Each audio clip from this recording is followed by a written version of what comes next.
Spider-Man is most likely your favorite character in the Marvel Cinematic Universe. That or Iron Man. And I'm sure you've played this game, seeing as it has sold over 33 million copies. Or 3.3, as for some reason there's conflicting numbers. And when the game came out, I felt like everyone played it. People without PS4s went out and bought them. Insomniac really outdid themselves with this one. This game has redefined the open world genre. Before this game came out, we had really just bad Spider-Man games. What's funnier is that those games were probably considered the best Spider-Man games could get. This open world game has changed the way these games work. Sure, there are a couple of loading screens, but this game has some seamless open world assets. Things like cars and civilians are all loaded in before you can see them. Everything is perfect, and that's not a small feat, as we've seen in Sonic.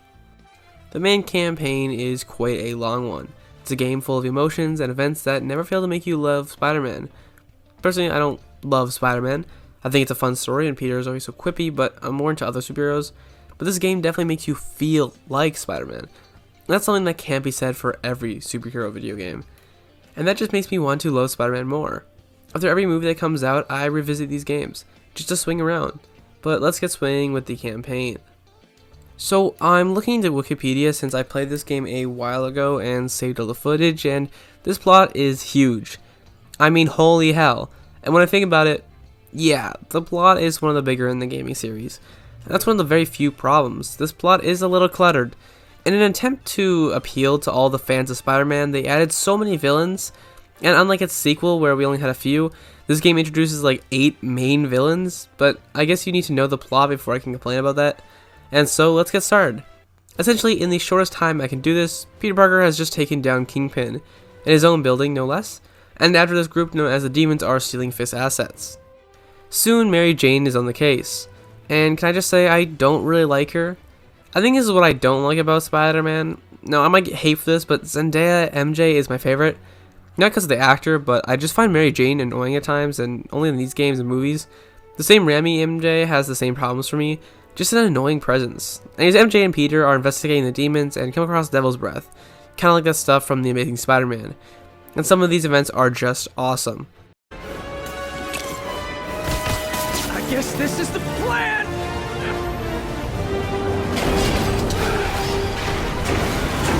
Come on, Pete, you got this!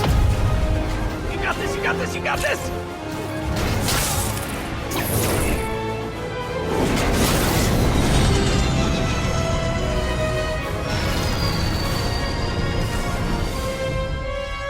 Please don't screw this up!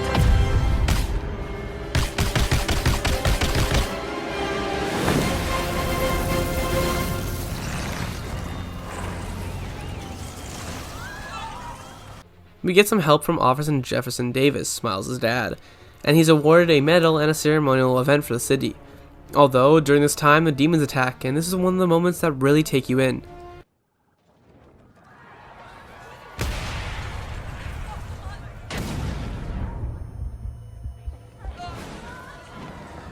Miles! Miles, are you okay?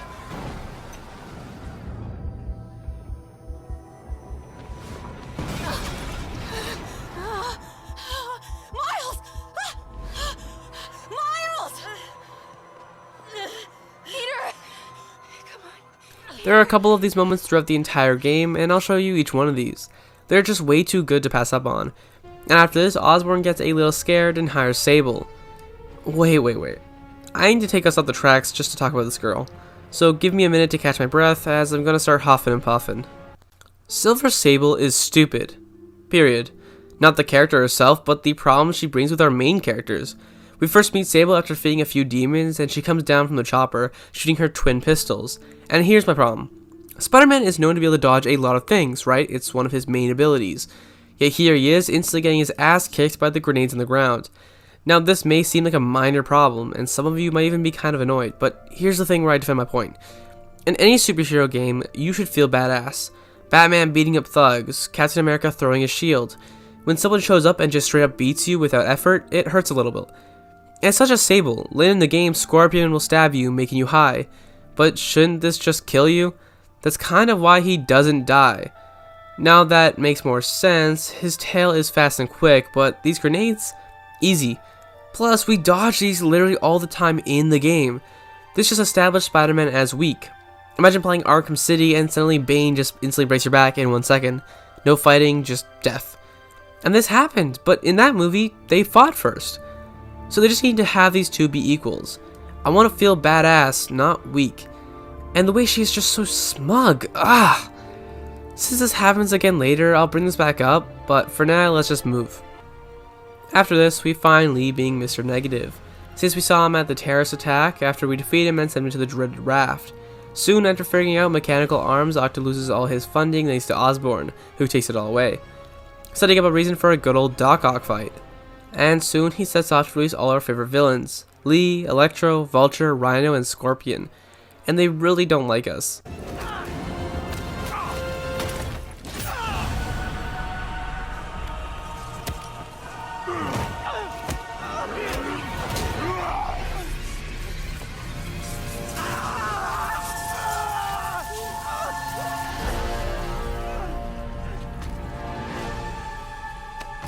Now, I really like Dr. Octopus's motives. Not only is he suffering from a disease that will leave his body useless, but he's also facing problems with Osborn.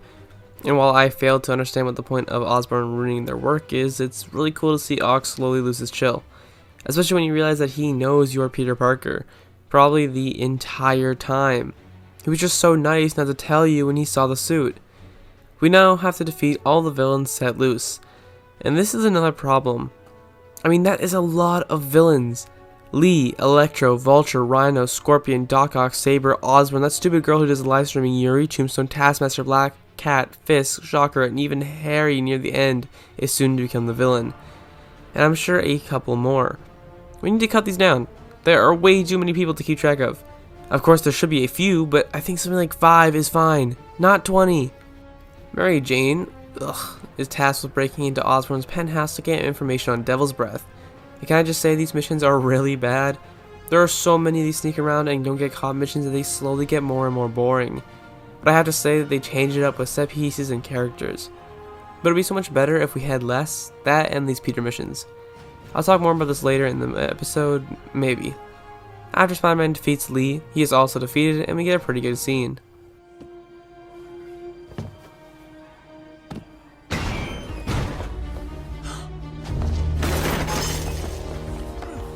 I need to speak to your head doctor. There's no doctors here. Well, who's running this place? Me, mostly.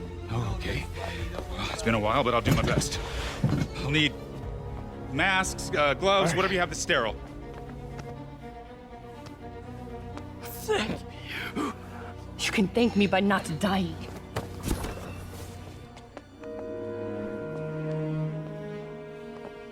Oh my god. Now we head to the end of the game. After getting his ass beat, Peter gets a new suit, ready to take on the man that gave him a chance years ago, and we fight here on the side of this building and on top.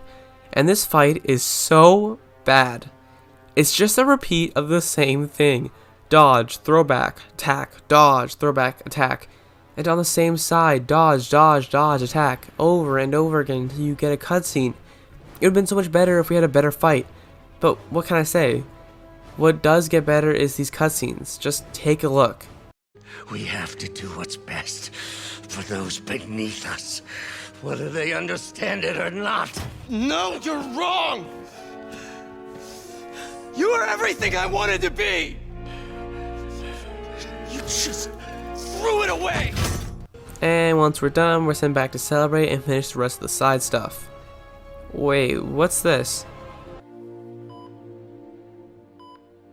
You knew?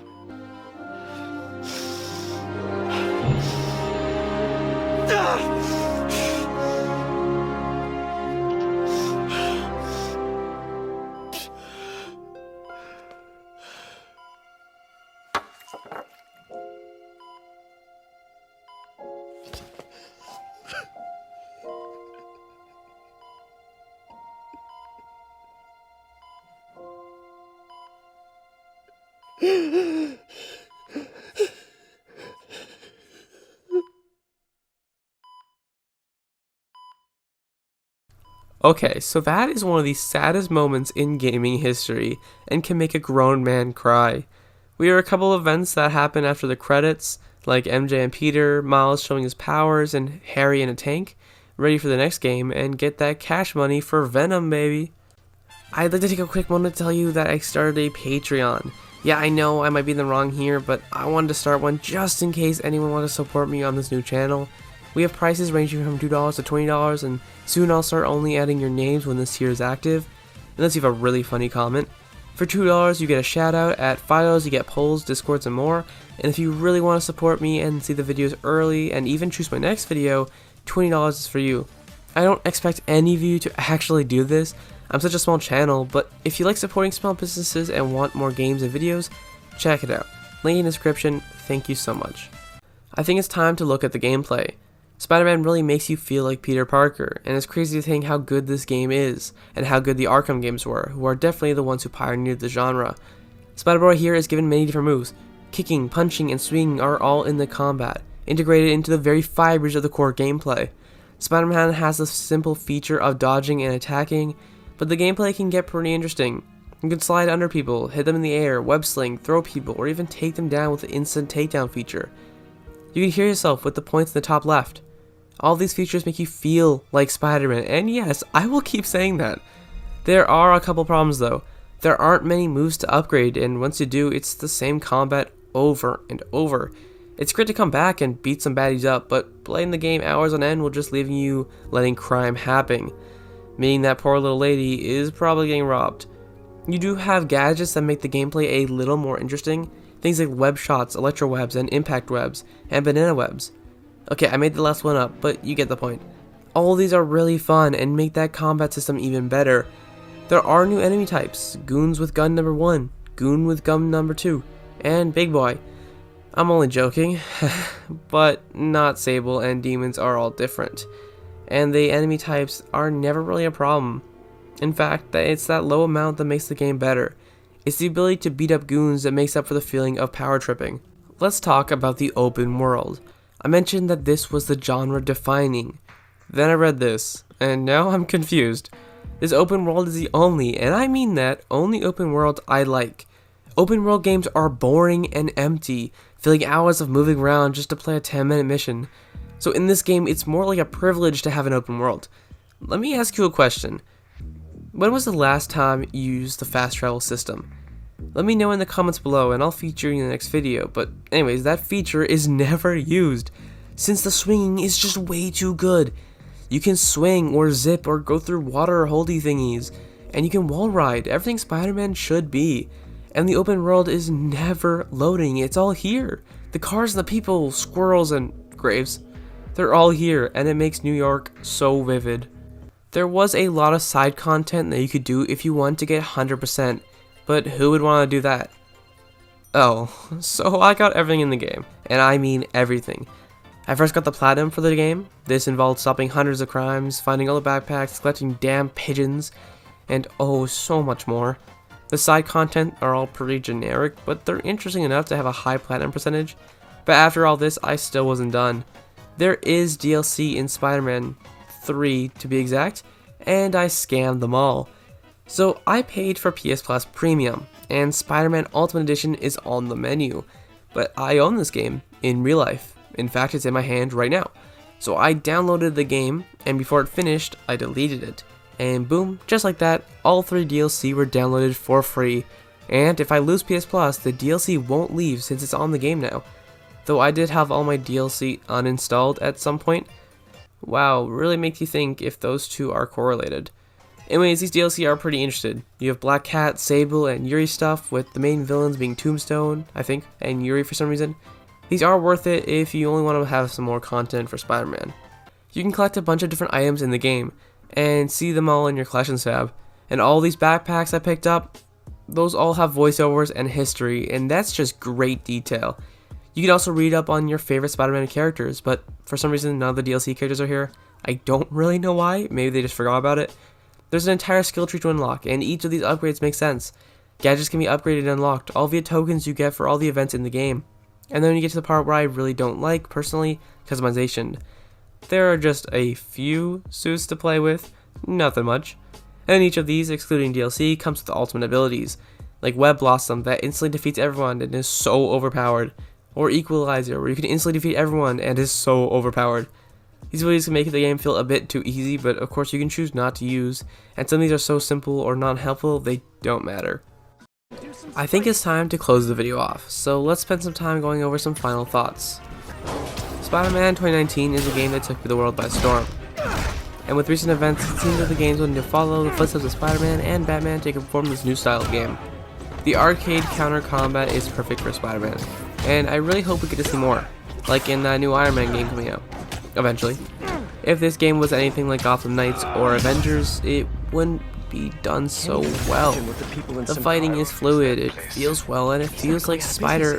Okay, I'll stop saying that.